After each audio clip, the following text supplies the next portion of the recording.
11:59 p.m. tonight, there will be significant changes. Essentially, we come out of this lockdown. The 5 reasons to leave home, that's gone. The 10-kilometre limit, that's gone. 5-kilometre limit, sorry, that's gone. 2 hours, all of those rules are gone. To give you a sense, 5 reasons, that no longer applies. Schools will open for all year levels from tomorrow morning. There are, however, no visitors allowed to your home. We understand that that will be challenging for people who have not seen family and friends for a couple of weeks now, and many for longer periods than that, but we know that this is where transmission occurs.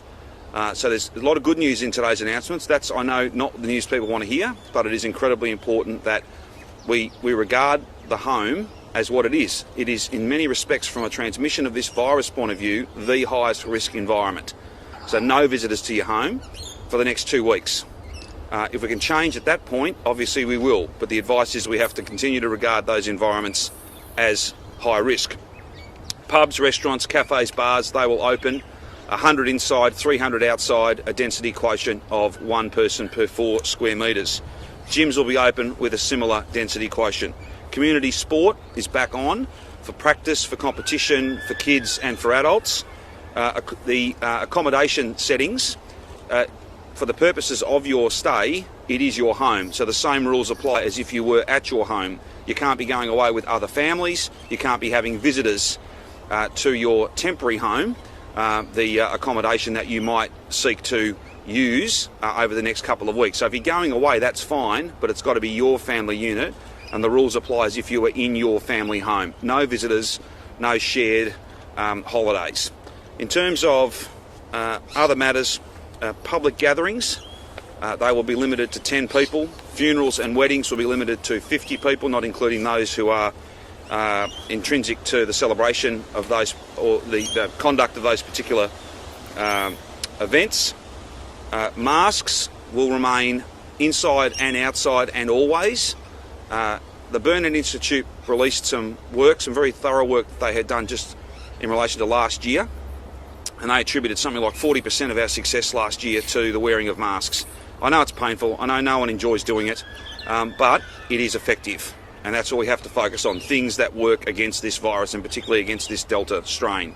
Those are the settings for 2 weeks. If they can change after 2 weeks, well then of course we'll get further advice. There'll be no crowds at the footy, no crowds at large events, theatres, all of those sorts of gatherings for at least 2 weeks. Again, I know that's not necessarily news people want to hear, but there is significant good news in here, and it has to be, and significant freedom, but we also have to be cautious. This has not gone away, it's under control, but it is obviously in our country, and to that extent, I've got some further changes to announce in relation to the borders.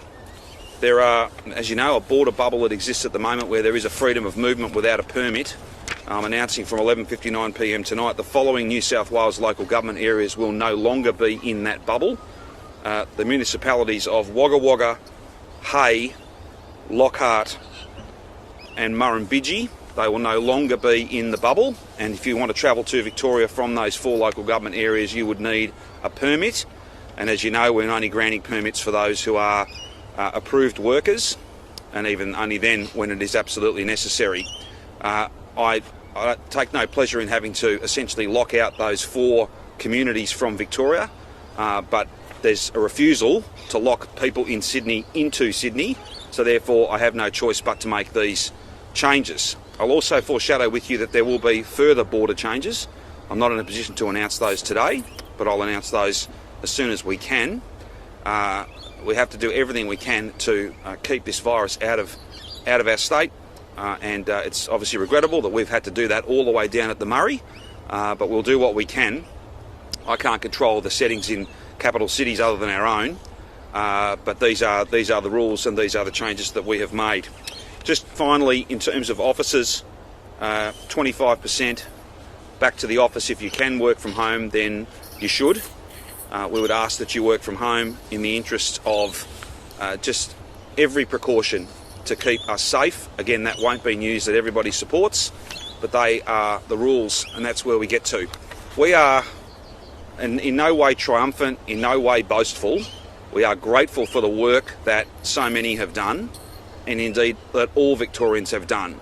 But the significance of this today, to be able to end this lockdown at midnight tonight and return to settings that are quite close to the settings before we went into this lockdown, says to all Victorians, sends a very clear message that we have seen off 2 Delta outbreaks. I don't think there's a jurisdiction in the world that has been able to achieve that, and every Victorian should be proud of that. Every member of the public health team should know that we as Victorians are grateful to them, but at the same time we have to remain vigilant. Today's a good day, a good positive day, but there's a lot of work that still has to be done. Please wear your mask when you're supposed to be wearing your mask. Please get tested whenever you've got even the mildest of symptoms. Please don't go and visit mum and dad at their place. No one will know. You know, we're desperate to see them. We'll just sneak in, it'll be okay. No, it won't. That's how this virus spreads. So we all have a part to play, and we all have to be vigilant.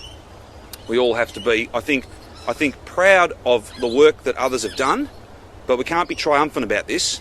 There's no sense of boasting.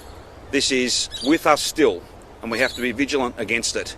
But it's a very important day and a very positive day to be able to end this lockdown at 11:59 p.m. tonight as we forecast. And thanks to everyone who's played their part. Every single Victorian, and indeed the public health team, our contact tracers and others have done a great job.